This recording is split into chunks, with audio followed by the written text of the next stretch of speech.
We've got a really interesting video today, and one that I've been meaning to make for a while. Ahsoka brought mainstream a bit of lore that's been a part of Star Wars for a long time. The idea that there's some sort of barrier which makes travel outside the galaxy extremely difficult, if not impossible. What's interesting is how the new information in Ahsoka actually connects to that from earlier canon and also Star Wars Legends. So we'll talk all that and more on today's video.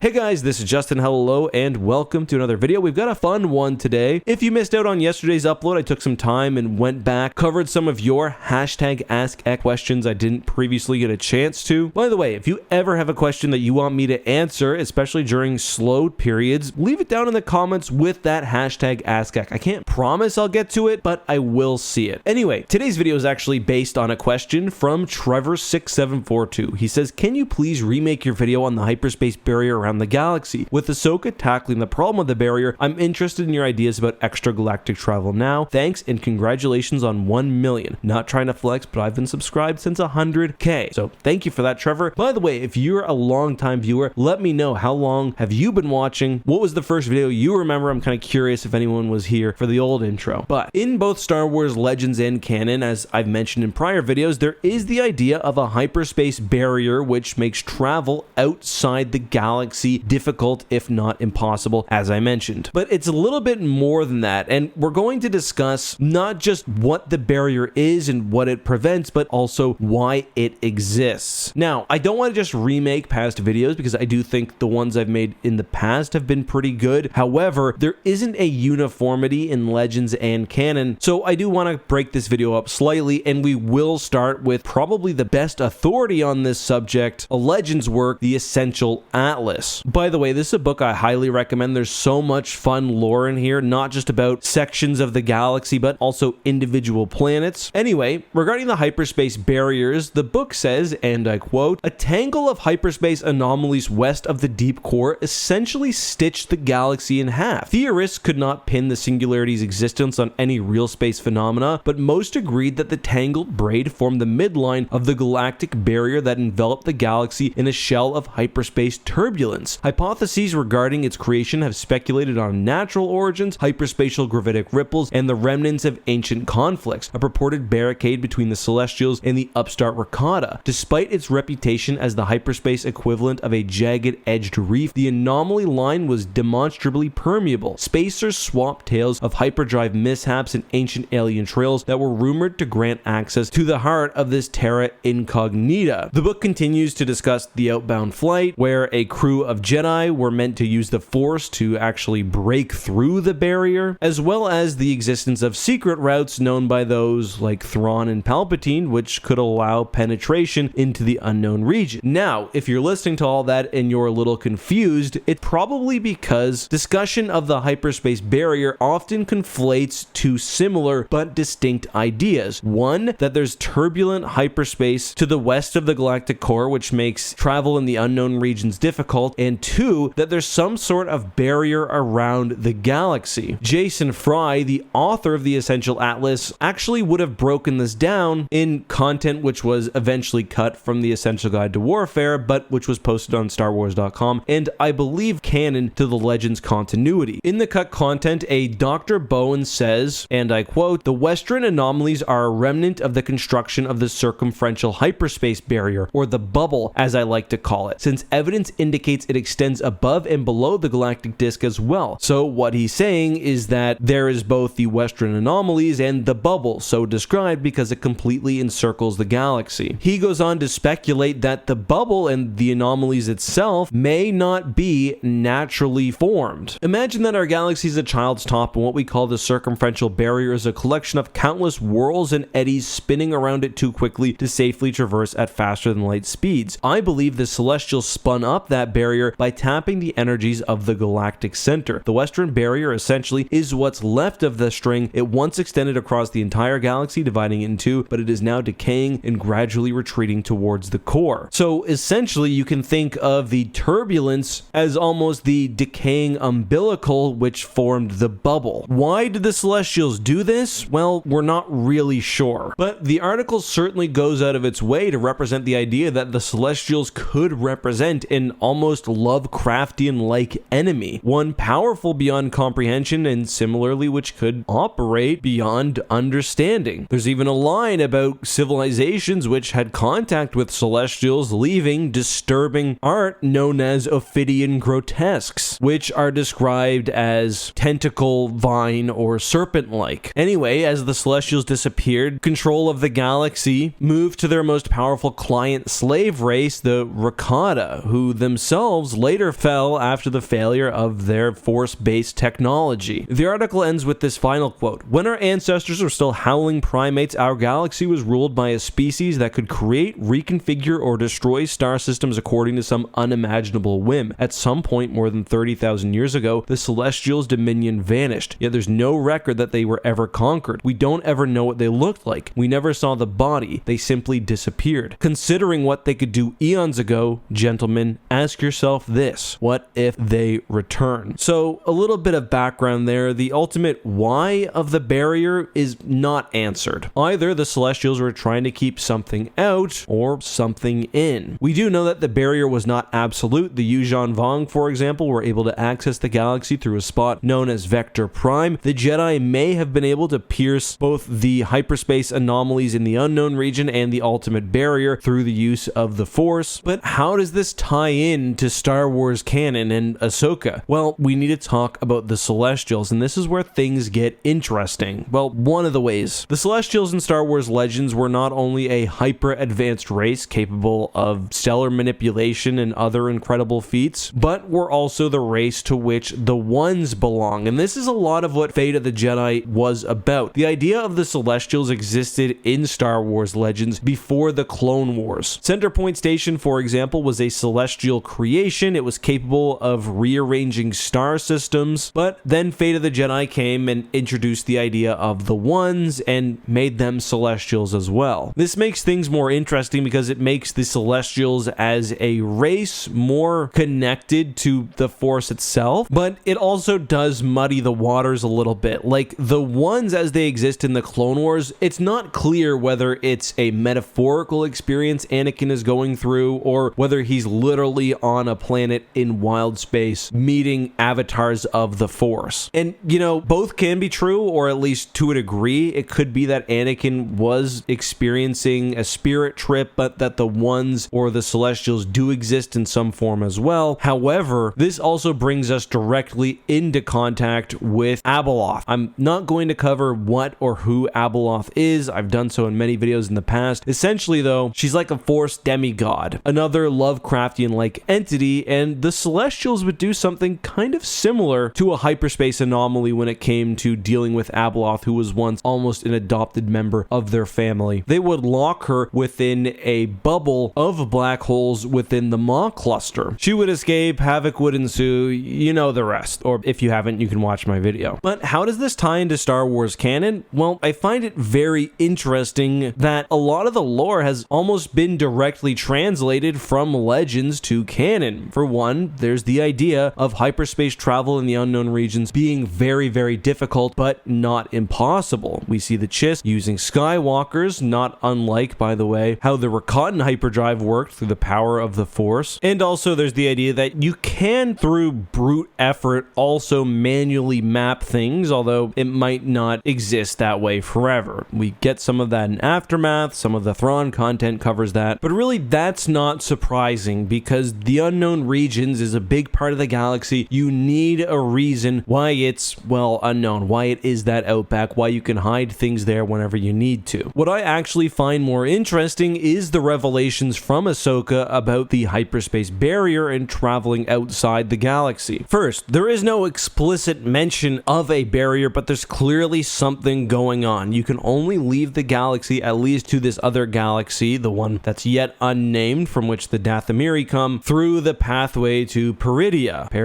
I don't remember. This requires extensive calculations, probably a little use of the Force, and a tremendous amount of energy. What's interesting though is how that pathway is actually mapped, which seems to be through the use of Purrgil, Force-based creatures. What's even more interesting though is of course what we find on Peridia, that being evidence of the Ones, what in Star Wars Legends would have been called the Celestials. So we have something that's affected travel within and without the Star Wars galaxy. It seemingly involves or is related to the Force. We also see that, by the way, with like Sith Wayfinders and stuff. And on the other side, looking in, we have the Celestials sitting at a place beyond the maps, just as Star Wars is in need of a new major villain and plot arc. Does that mean the Celestials will return, or as some have discussed, that Abeloth will return? No, not necessarily, but I do think it's interesting how similar things have remained even with the canon wipe, and in some ways how Ahsoka stands as a continuation of that overall story we saw back in the Essential Atlas and in those deleted entries for the Essential Guide to Warfare. But again, let me know your thoughts, and if you got any future questions, let me know that as well with the hashtag AskEck in the comments. But I'll see you guys soon. Be safe, and may the Force be with you. Bye-bye.